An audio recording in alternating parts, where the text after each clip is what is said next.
this is Michael Bosey. Welcome to Marketing Without the Marketing. Glad that you could be here. This is the podcast where I try to teach you everything that I know about content marketing 10 minutes at a time.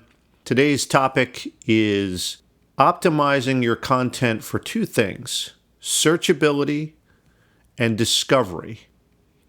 I want to make a distinction between those two things in particular. Searchability is sort of, can people find your content, right? Is it searchable? When they search, are they going to find it? Really important thing, as you might imagine. And then discoverability is, are people actually likely to find your content even when they're not looking for it?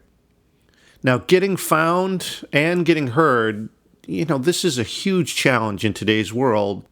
You need to set yourself up so that you're searchable, discoverable, and once people find you, of course, you've obviously got to back it up with some good content. You've got to be really authoritative and be working towards building that authority.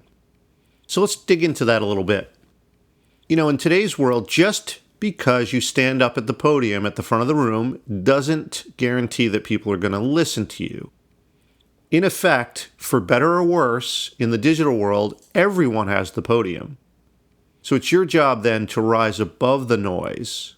That means you've got to position yourself properly and actually earn the right to be heard. Just standing up there, just saying something, just expressing something is not going to be good enough. And that's why this whole concept of searchability and discoverability is really important. So let's start with searchability. Can people actually find your content when they're looking for it? How likely is your content to show up in a Google search? This is the whole underpinning of SEO, or search engine optimization. Now, you don't need to be an SEO expert, but it does help to employ a few simple guidelines. First of all, you got to be really relevant. Unique, well-written content is the only way to be favored in search. Good content will rise to the top, period. Every algorithm change that Google does, every update that they make is based on this. They want to deliver the best, most relevant, most timely content. And if you're doing that, you're going to be favored. So that's above anything that you can do. Make sure that you're relevant. Now, the other thing, if you're thinking about your content strategy in general, is that you want your site to be dynamic. Fresh content attracts search engines. So just having a site is not going to be good enough. You just put up that one-page site. It's a good start. But what you want to do is use a blogging platform rather than just this sort of, personal portfolio site.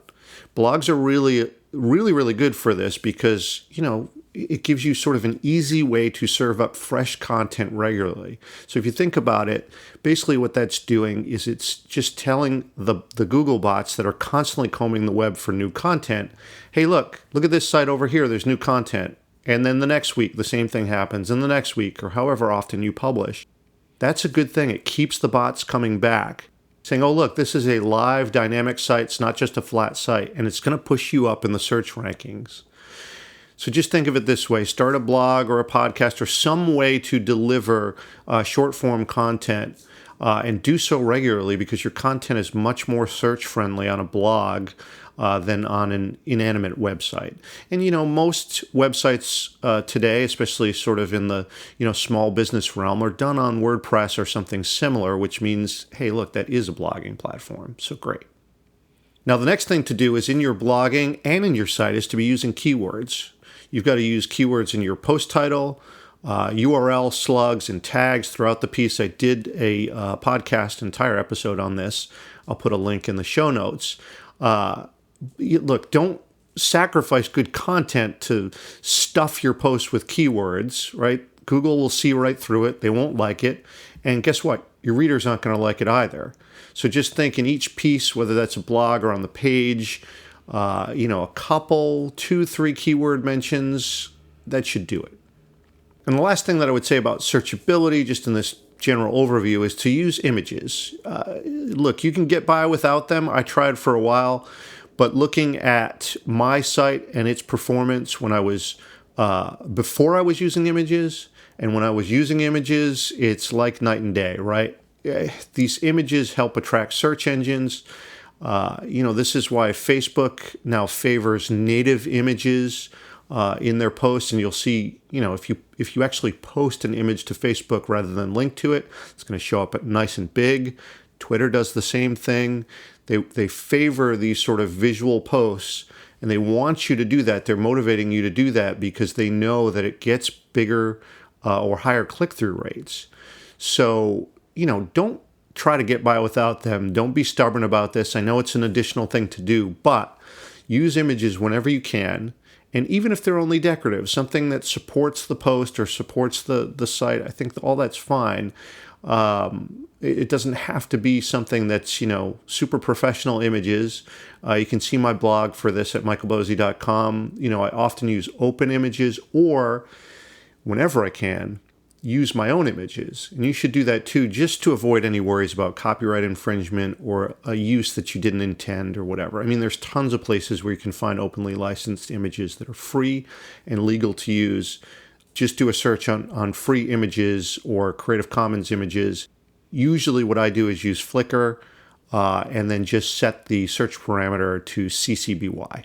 So see if that works for you. All right, let's move on to discoverability, the thing about, hey, are people likely to find your content?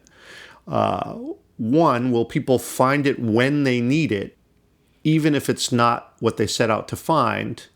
And two, is your blog or video or podcast or whatever, is it where the conversation is happening? Again, SEO is the start of this, but there are a bunch of other things that you can do to help your content be discovered. The first thing, be present. Look, placement matters. Is your content on the appropriate sites, right? So, for instance, link each of your blog posts whenever you publish. Link it at least once in your Facebook stream. Now, of course, if you publish a lot of content like I do, sometimes you don't do this as sort of, for different audiences. You might treat this differently. I don't post everything to my Facebook stream, but I do post at least once to a Facebook page. And, only you can decide what your audience or your friends or whatever are, what their tolerance is for a bunch of content. So, for instance, your friends might not be interested, but I would say, post it anyway, once, not over and over again. Just make it, even if it's that one post, make it a part of your portfolio, right? And the same thing goes for LinkedIn, especially if you're B2B. Twitter, if you're trying to build an audience, just because that's a really nice open network and it's very searchable. Google Plus, I always say that's important to post at least once in Google Plus, if not for the social aspect, just that it helps boost the post within the Google environment. And why wouldn't you do that? Right? I mean, each of these different platforms has a different context slightly, so you may be tweaking the content a little bit, but really for the extra incremental time spent, it's totally worth it. Now, the next thing is to be super feed friendly. A lot of people in today's world are not going to be coming to your site. They're going to be getting your content via a feed. For example, from Feedly, that's my favored tool for getting my own feeds. But even things like Dig and Reddit and whatever, in order to capture a reader's attention, think of what your content's going to look like in context in the feed. It starts to make you think, hey, look, the title is really compelling, right? Because sometimes that's all they're going to see, and they might see a little bit of your excerpt, but it's going to be reduced to a title, maybe a little piece of content, if you're lucky, below that. But that really says that title had better be compelling, right? It's gonna show up among literally hundreds of other titles. So it just shows you how important it is in today's world. The content's reduced to the title. Make sure that it makes people want to click. And of course, like I've said before, after that, when someone does click, the content had better be relevant. Just like I said earlier in this post, right? If you don't come through on the promise of your title, your reader is going to leave quickly. And you know what? They should leave quickly, because if you're doing that, if you're making a promise with your title and then you've got cheap or poor content beyond that, you're going to lose all authority pretty much instantly. And you're going to deserve that if you do that. And you know what happens in that case? When Google starts to see that behavior, it will disfavor you in search. So you don't want to do that. Everything, I say this over and over and over again, everything is about good content. A content strategy starts and ends with good content. So just, it's worth underscoring that again. Now, the next thing that you can do to help with your discoverability is to tag wisely. This is similar to the way that you use keywords. You want to use tags in your blog to help your content function asynchronously. So how do you do this? Search for a tag to see how popular it is. Really, it's that simple, right? Just do a simple Google search. Yes, there are tons of tools that you can do, both free and paid, but really just type it into the search bar. And yes, when you're doing tags, it takes a bunch of work and consistency and persistence and all those things that I always say to establish a new tag, right? So if you want to enter a new term or a new tag into the environment, that's great if you can do that. But when you're starting out, it's going to be a lot easier to ride someone else's work. So just, build on the work that others have done to make a tag popular. This is a great search tool for getting found. You absolutely just have to use this. It's one of the huge advantages of social media and blogging. So you definitely want to pay attention to that. And last thing, I say this all the time, but, in order to be discoverable, you got to be remarkable. Recommendations from people that are not you are everything. Like I said in the last episode, you want customers creating other customers for you. That means, by definition, you've got to be remarkable. Now, think about this. People are way more likely to read your post, listen to your podcast, watch your video, if it's been recommended to them. So just, this sounds pretty simple. It's a difficult thing to execute, but help your audience bring you more audience.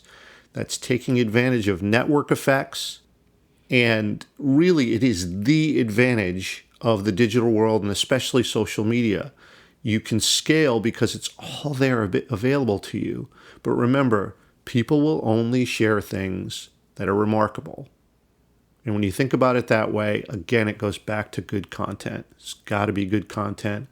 Good content enough that someone is actually going to remark to someone else, hey, I saw this post. I think you would enjoy it. You don't get that if it's not good content. If it's not inspiring, educating, informing, and it's doing so in a literally remarkable way. Okay, so if you do these things, you do them, again, with a generous mindset. You want to help folks. You're very genuine about it. You're very honest about it. And you are actually helping folks.